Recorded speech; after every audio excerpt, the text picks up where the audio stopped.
നിങ്ങളുടെ ഫേവറേറ്റ് സീരിയലുകൾ ടിവിയിൽ വരുന്നതിന് മുൻപേ സൺ നെക്സ്റ്റ് ആപ്പിൽ കാണാം. ഇനി എല്ലാവർക്കും മുൻപേ കാണൂ. ഇപ്പോൾ തന്നെ സൺ നെക്സ്റ്റ് ആപ്പ് ഡൗൺലോഡ് ചെയ്ത് സബ്സ്ക്രൈബ് ചെയ്യൂ. കൈലാഷ് പോയില്ലേ? ഞാൻ നേരത്തെ പോകുമെന്ന് കരുതിയിട്ടായിരിക്കും നിങ്ങൾ ഇത്രയൊക്കെ ചെയ്ത് കൂട്ടിയത്. ഞങ്ങൾ എന്ത് ചെയ്തെന്നാ? ഇത്തവണ വിഷുവിന് ബോണസ് ആയിട്ട് എത്ര രൂപയാണ് കൊടുക്കുന്നത്?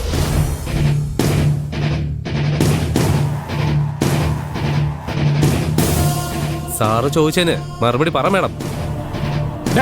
മിണ്ടാതിരുന്നോളാം. താൻ ആരെയായി പേടിപ്പിക്കുന്ന? എന്റെ മുമ്പിൽ തന്റെ ഷോയൊന്നും വേണ്ട. ഞാൻ സംസാരിക്കുമ്പോ അടങ്ങി നിന്നോണം.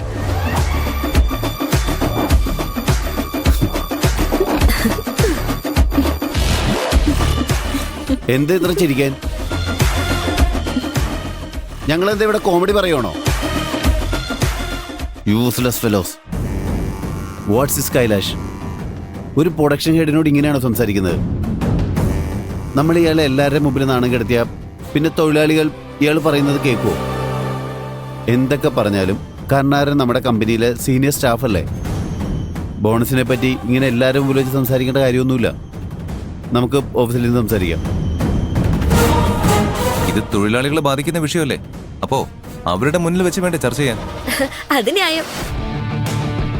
കണ്ടില്ലേ, ഒരു മാനേഴ്സും ഇല്ലാതെ ഇടയിൽ സംസാരിക്കുന്നത്. ഇതുകൊണ്ടാണ് ഇവറ്റകളുടെ മുന്നിൽ വെച്ച് സംസാരിക്കേണ്ടെന്ന് പറയുന്നത്. കൈലാഷ് കൂടെയുണ്ടെന്നുള്ള ധൈര്യത്തിലാണ് ഇവർ ഇത്രയും ഷോ കാണിക്കുന്നത്.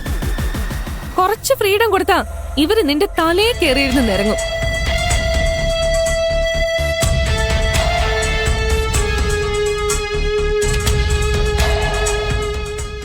ഇതുകൊണ്ടാണ് കൈലാഷിനോട് അങ്കിൾ പ്രൊഡക്ഷൻ ഏരിയയിലേക്ക് വരണ്ടെന്ന് പറഞ്ഞത്. Shut up, മുക്ത.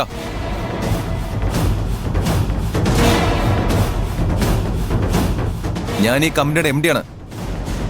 ഞാൻ എന്ത് ചെയ്യണമെന്ന് മുക്ത അല്ല തീരുമാനിക്കുന്ന.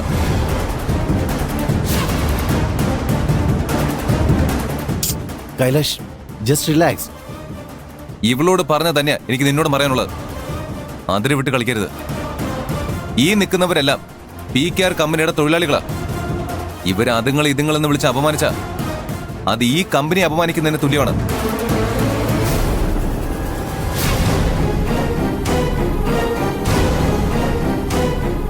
ചോദിച്ചു വാങ്ങിയപ്പോ സന്തോഷമായി കാണും. ആരോട് ചോദിച്ചിട്ടാ ബോണസ് 1000 രൂപയ്ക്ക് കുറച്ചത്?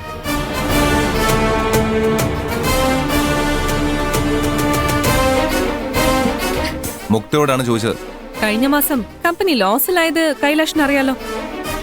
ഇത്തവണ സ്ഥിരം കൊടുക്കാറുള്ളത് പോലെ ബോണസ് കൊടുത്താ അത് കമ്പനിയുടെ പ്രോഫിറ്റിനെ അഫക്ട് ചെയ്യും.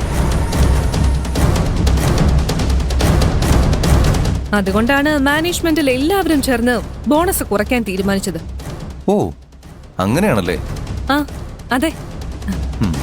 മാനേജ്മെന്റിൽ എല്ലാ തീരുമാനങ്ങളും എടുക്കാനുള്ള അവകാശം ഡാഡിക്കല്ലേ ഉള്ളത്. അപ്പോ ബോണസ് കുറയ്ക്കാനുള്ള തീരുമാനം നിങ്ങൾ ഡാഡി അറിയിച്ചു കാണുമല്ലോ. ഡാഡിയെ വിളിച്ച് അതൊന്ന് ഉറപ്പിച്ചാലോ? ഇതൊക്കെ എന്തിനാ അങ്കിളിനെ അറിയിക്കുന്നേ? വെറുതെ എന്തിനാ അദ്ദേഹത്തെ ഡിസ്റ്റർബ് ചെയ്യുന്നത്? കൈലാഷ്, അങ്കിള് ബിസി ആയിരിക്കും. നമുക്ക് സംസാരിച്ച് ഒരു ഡിസിഷൻ എടുത്താ പോരെ? പോരല്ലോ, ഈ കമ്പനിയിൽ എന്തൊക്കെയാണ് നടക്കുന്നതെന്ന് അദ്ദേഹം കൂടി അറിയണ്ടേ. എന്നേക്കാൾ നന്നായി നിങ്ങൾ കമ്പനി നോക്കുമെന്നാണ് അദ്ദേഹം വിശ്വസിച്ചിരിക്കുന്നത്.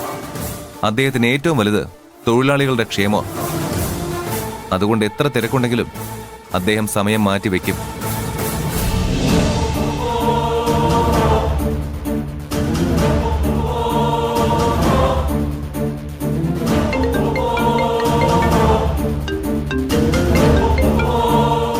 എന്താ പറഞ്ഞേ?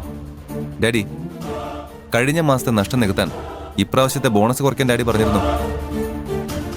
മുക്തയും അരവിന്ദും കരുണാകരനും ഒക്കെ പറയുന്നത് ഇത് ഡാഡി കൂടി എടുത്ത തീരുമാനമാണെന്ന്. What nonsense. കമ്പനി നഷ്ടത്തിലായതിന് തൊഴിലാളികൾ എന്ത് പഴച്ചു?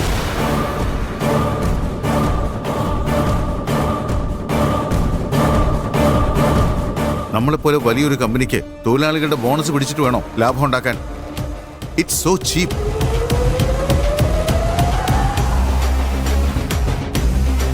ഞാൻ ഒരിക്കലും അങ്ങനെ ഒരു തീരുമാനം എടുക്കില്ലെന്ന് അറിയില്ലേ? എനിക്കറിയാം ഡാഡി, പക്ഷേ മുക്ത പറയുന്ന അങ്ങനെയല്ല. ഫോൺ അവൾക്ക് കൊടുക്ക്. Okay daddy. ദാ ഏയ് സ്പീക്കർ ഇട്ടെന്നെ സംസാരിച്ചാ മതി.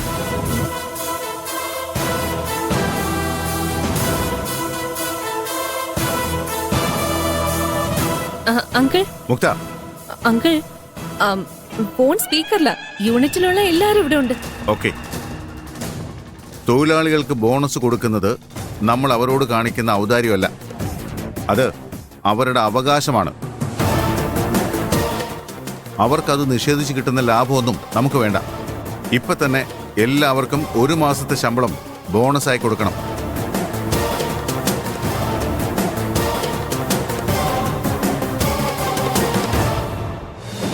എന്നോട് ചോദിക്കാതെ സ്റ്റാഫുകളുടെ ശമ്പളത്തിന്റെ കാര്യത്തിൽ നീ ഒരു തീരുമാനം എടുക്കാൻ പാടില്ലായിരുന്നു. നിനക്ക് അതിനുള്ള അധികാരം ആരും തന്നിട്ടില്ല. മനസ്സിലായോ? മനസ്സിലായി അങ്കിൾ. Kailash, yes dad. നീ അവിടെ തന്നെ നിന്ന് എല്ലാവർക്കും ബോണസ് കിട്ടിയെന്ന് ഉറപ്പുവരുത്തിയിട്ട് പോയാ മതി. Okay daddy. ഡാഡി പറഞ്ഞത് കേട്ടല്ലോ. 1/2 മണിക്കൂറിനുള്ളിൽ ഇവിടെയുള്ള എല്ലാവർക്കും 1 മാസത്തെ ശമ്പളം ബോണസായി കൊടുത്തിരിക്കണം.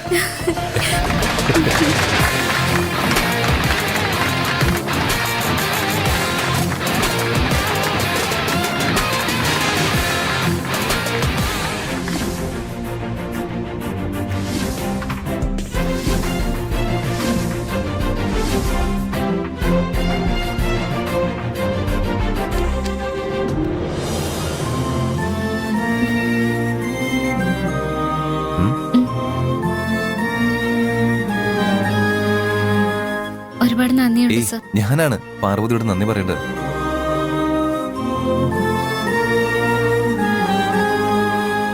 കിട്ടുന്ന 1000 രൂപ വേണ്ടെന്ന് വെച്ച് സ്വന്തം അവകാശത്തിന് വേണ്ടി പാർവതി പോരാടാൻ തീരുമാനിച്ചതുകൊണ്ടാ ഇതെല്ലാം നടന്നത്. പാർവതിക്ക് എല്ലാവരും ഒരു കൈയ്യോട് കൊടുത്തേ.